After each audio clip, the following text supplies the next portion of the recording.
Oke, sekarang kita akan masuk ke segmen yang kedua di kuliah kita minggu kelima tentang discrete event simulation. Dan tadi adalah kasusnya, saya ulang lagi, kita menggunakan kasus ada satu server begitu ya. Di sini ada konsumen yang datang, di sini ada konsumen yang keluar. Nah, di bagian yang ini kita akan melakukan proses pemodelan. Nah, kalau Anda lihat-lihat lagi tadi di sini, pemodelan tersebut nanti akan kita lakukan dengan dua cara.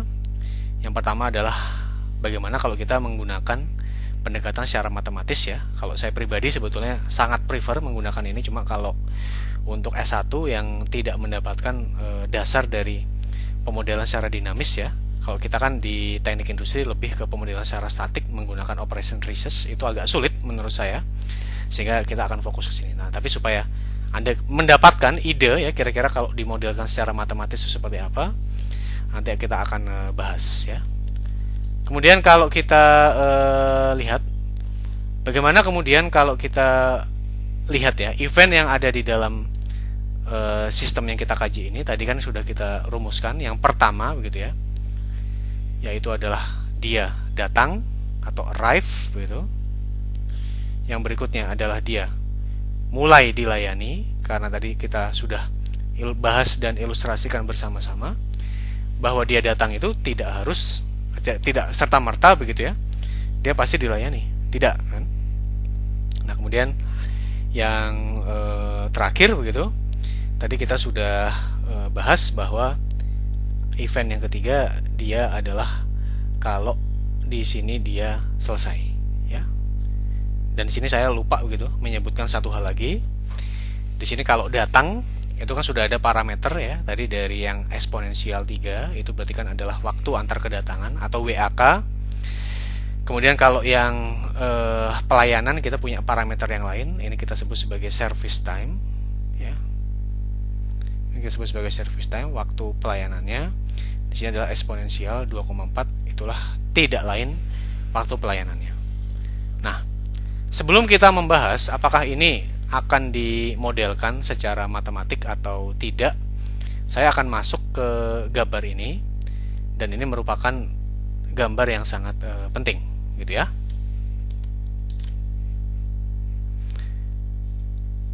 Mengapa penting begitu?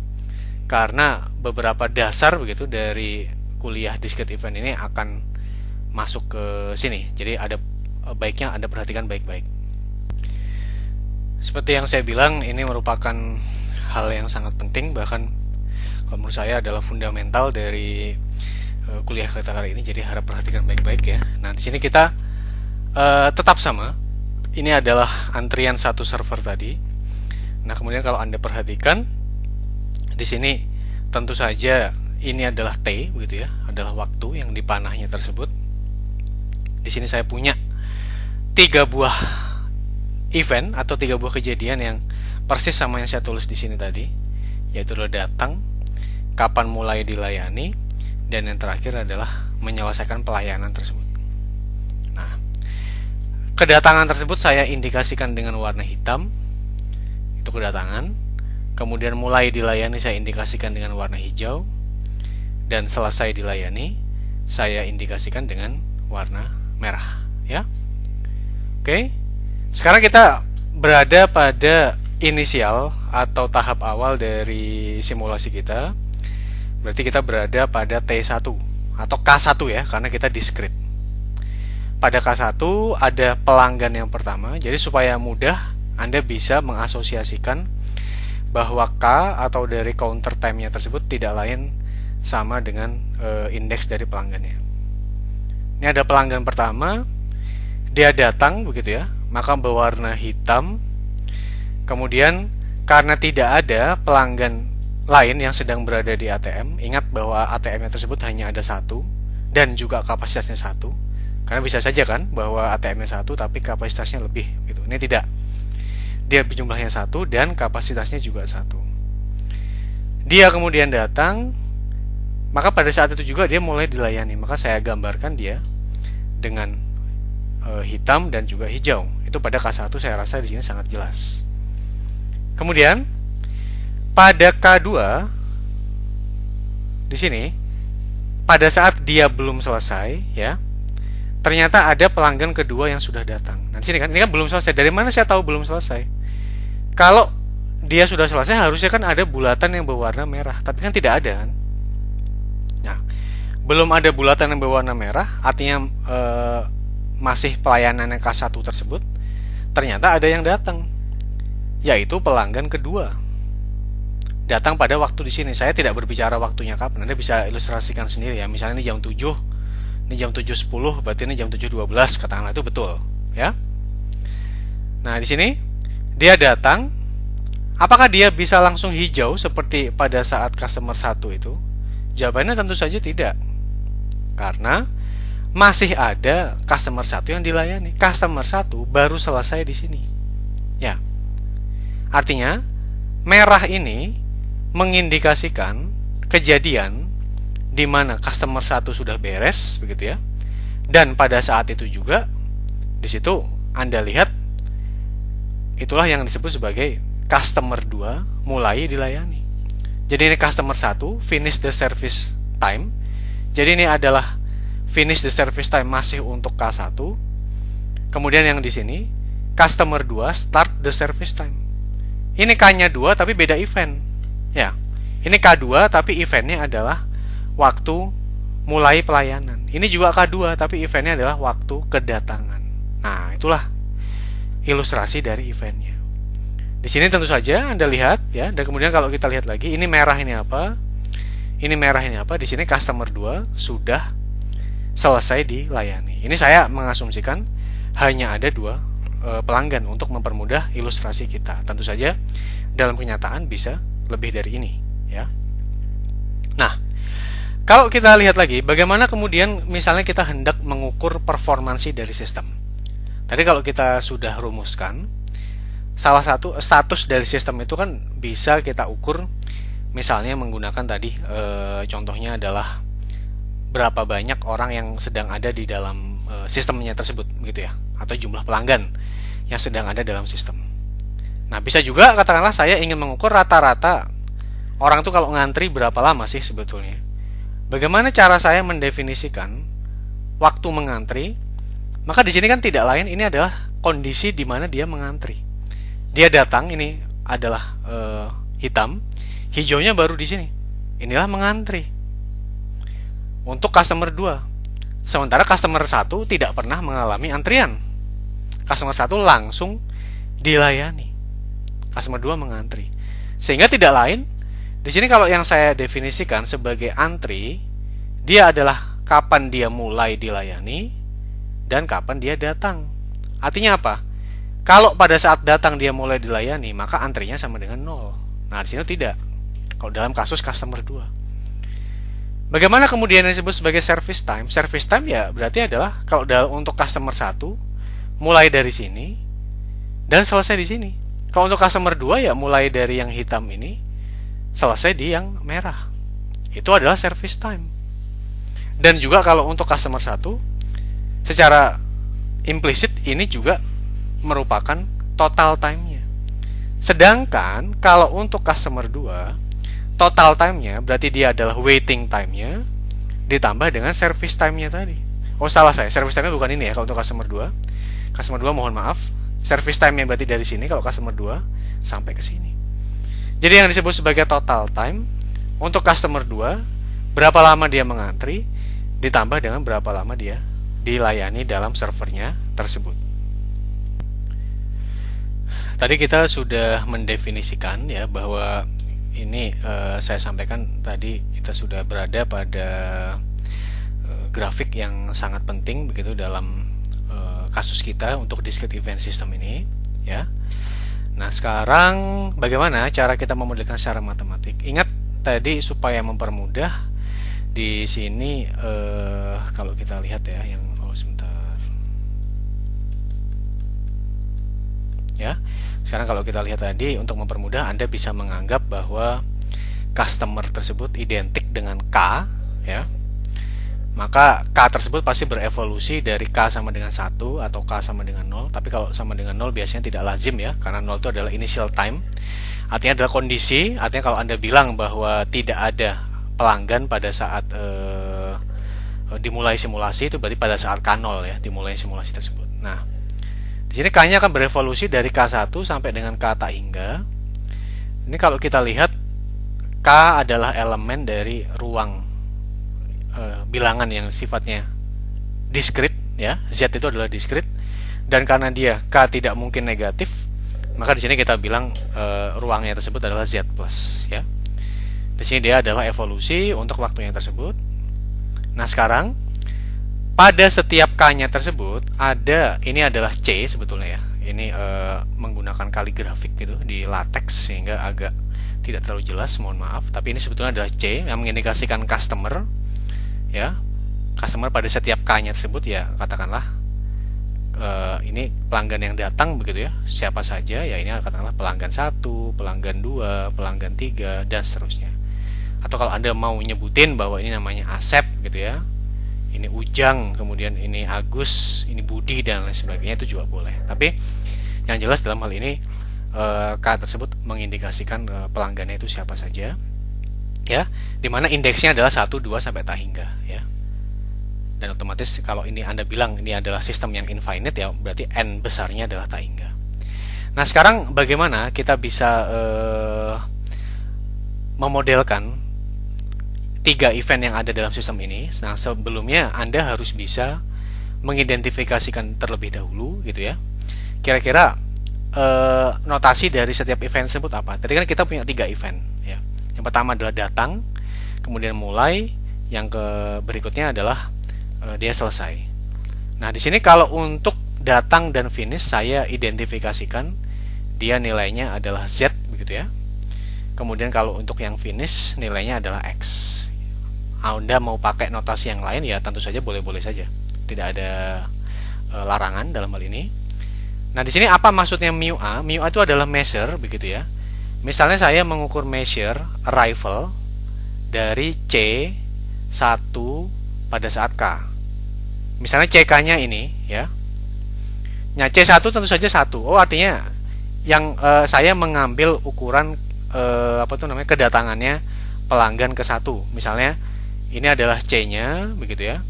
Dia datangnya kapan? Misalnya ini adalah 7.10, yang ini 7.11 begitu ya. Yang di sini adalah 7.20. Oh, berarti kedatangan pelanggan ke 1 ya berarti 7.10. Itu maksudnya.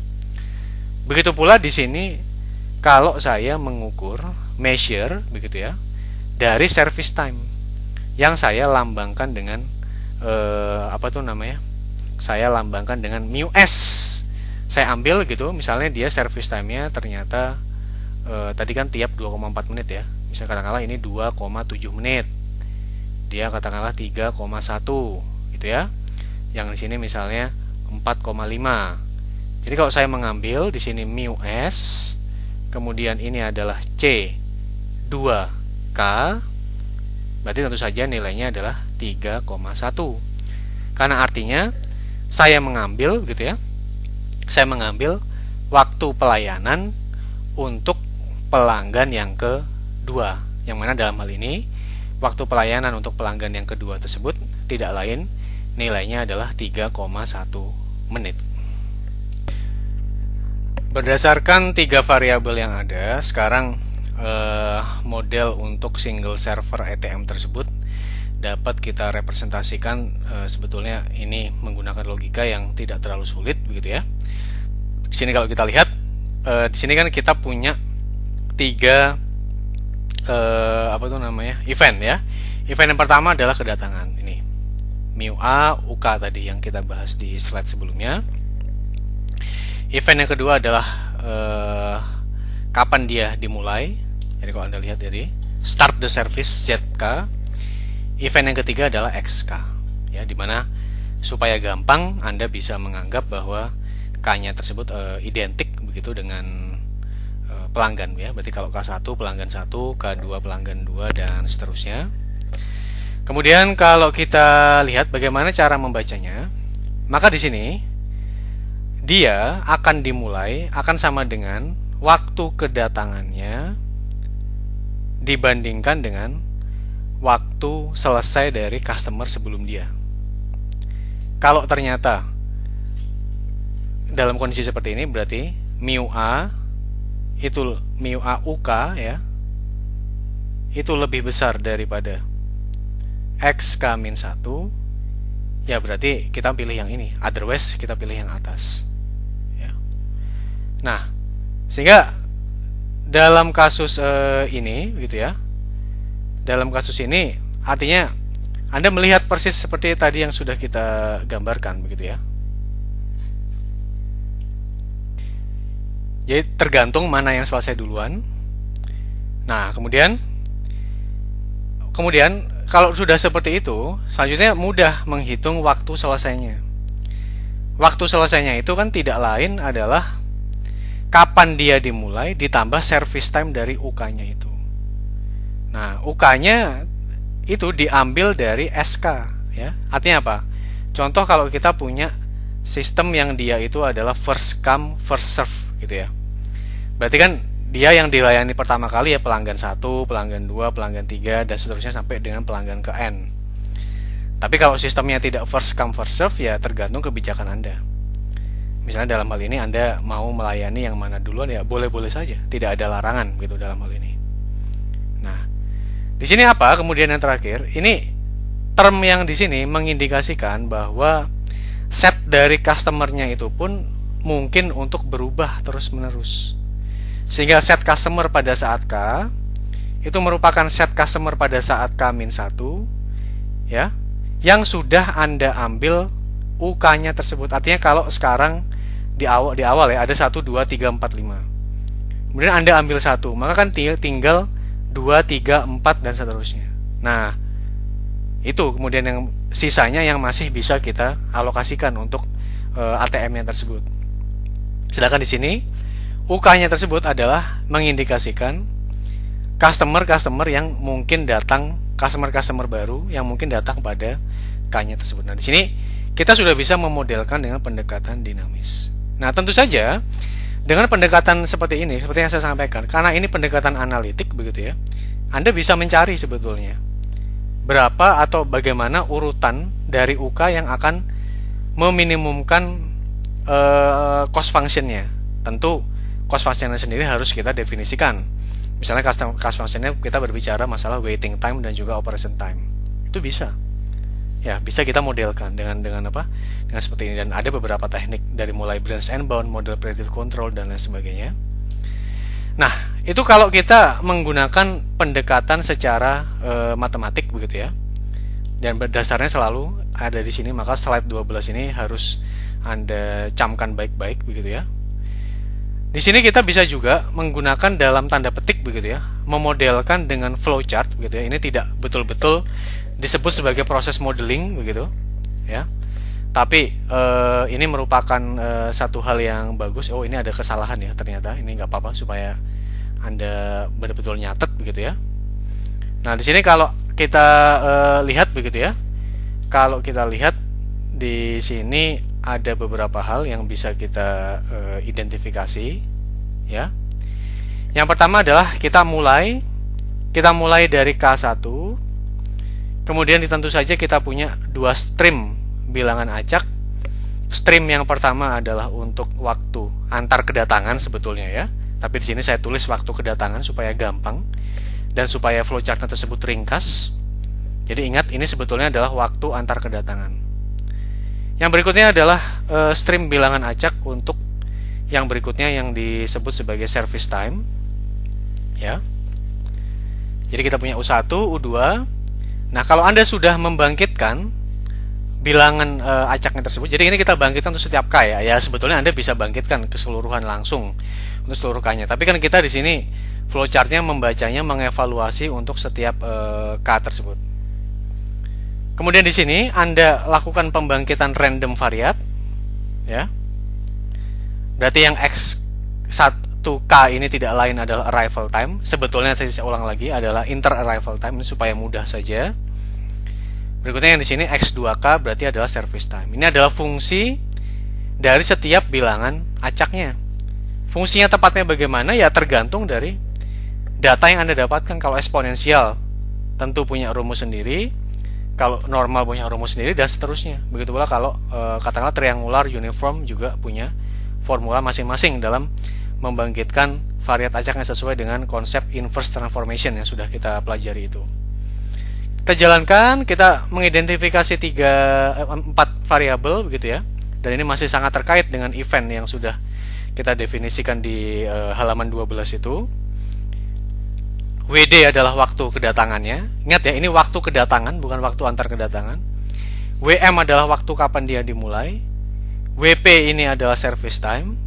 WS adalah kapan dia selesai. Sebetulnya WP tentu saja bukan event. WP adalah parameter yang kita perlukan, ya.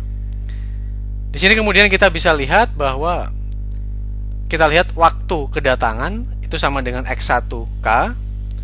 Kemudian waktu pelayanan pada K juga sama dengan X2K. Nah, kita lihat, kita membaca dari formulir yang di sini, ya. Kalau waktu kedatangannya berarti mu A UK itu lebih besar daripada waktu selesai dari pelanggan sebelum, berarti waktu kedatangan pada saat K lebih besar daripada XK-1, WS-K-1 kan sama dengan XK-1. Maka dalam hal ini kita bisa definisikan bahwa waktu mulainya ya sama dengan waktu kedatangannya. Ya, ini juga saya salah ya, ternyata mohon maaf ini banyak kesalahan. Kalau sudah selesai, ini juga seharusnya grafiknya tersebut ada mengarah ke sini ya. Nanti saya betulkan. Nah, kemudian juga kalau kita lihat bagaimana kemudian jika tidak. Jika tidak berarti waktu mulai sama dengan waktu selesai dari pelanggan sebelumnya tersebut, ya. Nah, kemudian juga sekarang waktu selesainya, karena kita sudah mendapatkan waktu mulai dua-duanya, entah dari sini atau entah dari sini. Waktu selesainya, maka di sini adalah waktu mulai ditambah waktu pelayanan. Nah, selesai kemudian Anda tinggal menghitung performansi sesuai dengan kebutuhan Anda. Nah, yang kita lihat di sini, kita cek apakah K-nya sudah sama dengan N besar. N besarnya itu tidak lain adalah horizon perencanaan. Kalau dia sudah sama dengan horizon perencanaan, ya sudah beres, selesai, finish. Tapi kalau tidak, Anda incrementkan K-nya sama dengan K+1. Nah, inilah proses incrementnya ini yang merupakan proses discrete, ya. Kita diskretisasi 1, 2, 3, 4, 5 dan seterusnya. Sehingga di sini kita kembali bukan ke start ya, tentu saja. Kita kembali ke pembangkitan lagi bilangan acak, ya. Kira-kira demikian. Jadi di bagian ini kita sudah membahas yang pertama adalah konsep dari discrete event system. Bagian kedua yang sangat penting menurut saya adalah Anda sudah bisa memodelkan baik secara matematis maupun flowchart. Flowchart ini akan lebih banyak kita pakai karena lebih mudah untuk pengajaran S1 ya, tapi masalah ini harus Anda perhatikan dan jangan lupa intisari dari kuliah kita yang sekarang adalah yang ada di sini, itu harap Anda perhatikan baik-baik.